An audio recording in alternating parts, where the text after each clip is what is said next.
Occupy movement, taking up permanent residence in front of Fredericton City Hall. I switched my address to this area, my legal address. And targeting Walmart. No matter how low the prices are,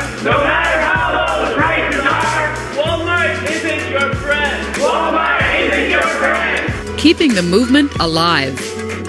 When customer service is just lip service, tell us what businesses had in store for you.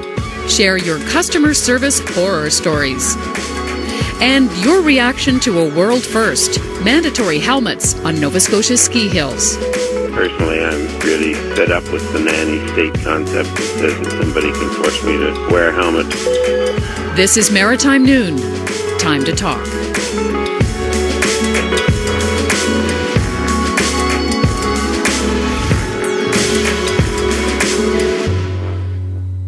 The Occupy Nova Scotia encampment is long gone. There are no more tents standing in downtown Halifax. But protesters are working on new ways to get their message out. Yesterday, they surprised lunchtime shoppers at Walmart with a flash mob protest. Good afternoon, shoppers. Good afternoon, shoppers. No matter how low the prices are, Walmart isn't your friend. The Walton family that owns Walmart is worth $92 billion.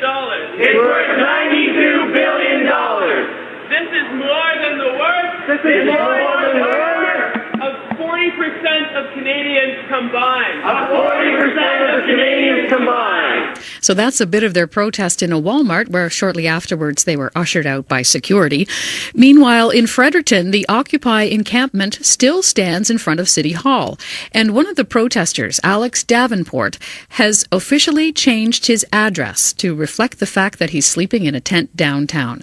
Alex is with us from his cell phone in Fredericton. Hi, Alex. Hi. And John Thibault is one of the protesters who temporarily occupied Walmart yesterday, and he's with me in Halifax. Hi, John. Hi. So, John, let's start with you. What was the idea behind that Walmart protest? The idea was to get out there and shock the people into listening to what we had to say. I mean, it sounds like an aggressive move, and I guess it kind of was aggressive, but I think it's something that we need to do to make sure that people are aware that we're still out there, that we're still trying to get that message out there. And I think Walmart is one of these corporations that people can easily identify with because they frequent the shopping areas a lot. So giving them something to think about that concerns Walmart is really, I think, a beneficial way to expose some of the things that these corporations are doing. And how did shoppers react to that message?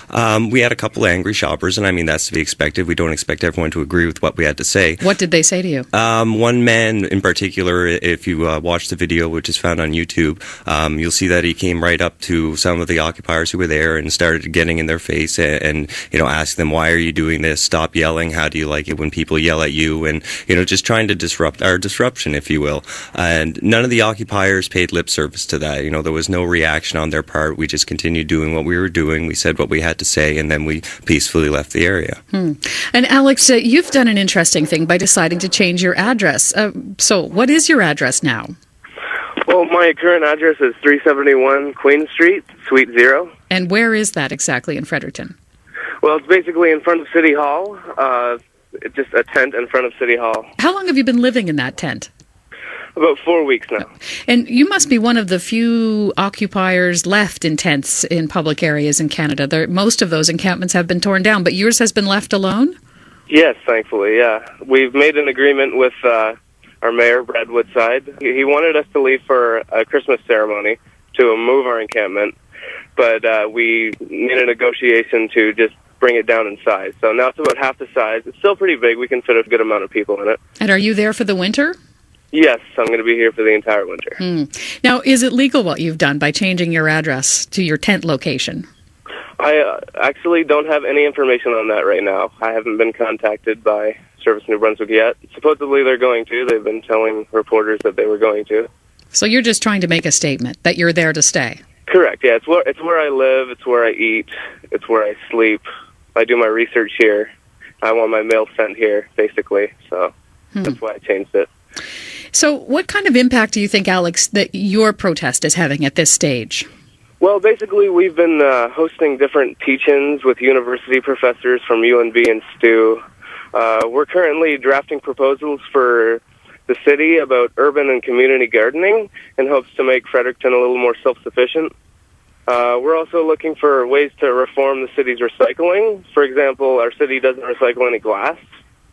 And on a national level, basically, we're trying to spread awareness about income inequality. Basically, by this I mean the 1% versus the 99%. Also, awareness about corporate federal tax basically being cut in half over a 12-year period in our country.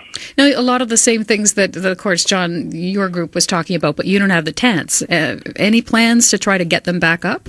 We are working on trying to find a new permanent physical location. As of yet, we haven't had very much luck.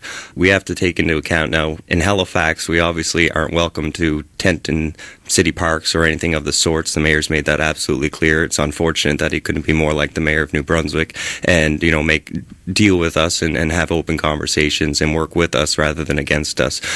So we are working at trying to get a physical occupation. We feel it's important. It creates a location where not just occupiers or sympathizers of occupier can go, but anyone who wants any information, whether they agree with our statements or not, can come down or come visit us and speak with us. So you really envy Alex being in a tent as we head into December? I absolutely am envious of him. I would like nothing more than be in a tent every night right now. Come down here whenever you want. Awesome. Thanks, Alex.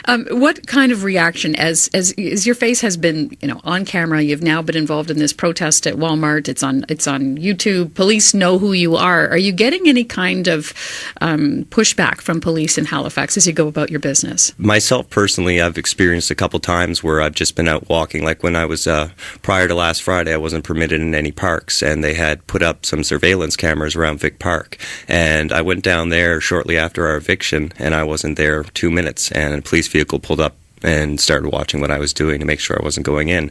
And this sort of thing has happened to some of the other people who were arrested, some who weren't, but who are just out in the spotlight as well. People who have been walking down the streets and have a police car turn around and drive by 2 or 3 times. Others who have had police vehicles outside their homes. So I feel like we are being watched. The police have made a statement that they try to make sure they know where these events are going to happen, so that they can be there and watch us and make sure everything's going all right. Were they there at Walmart yesterday? No. So they missed that one. They were phoned, apparently. It was reported that they were phoned around 20 to 1, but by the time they got there, the crowd had already dispersed. And is that fair game, do you think, that the police are following you and watching you? Well, they have a job to do, and if they really think that we're going to cause some sort of real trouble, then by all means, if they want to. But none of the Occupy movements are about causing trouble and making people's lives harder or being violent or breaking the laws, like truly breaking laws.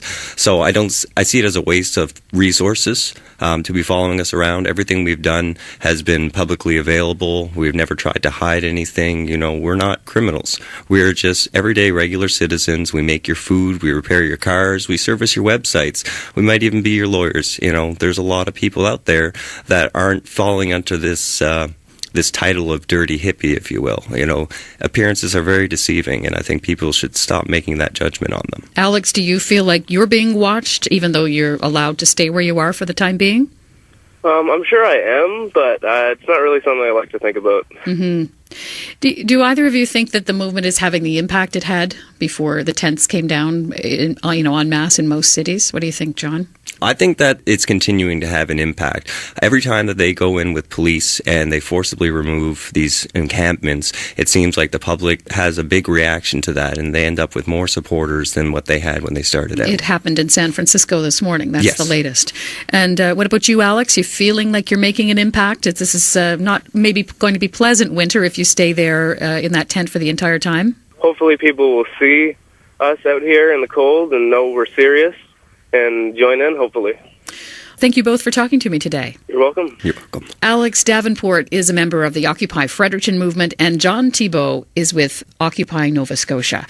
And we want to hear from you. Do you think the Occupy movement is still having an impact? You can leave a message at 1-800-565-5463. Email us marnoon@cbc.ca or tweet us at CBC Maritime Noon.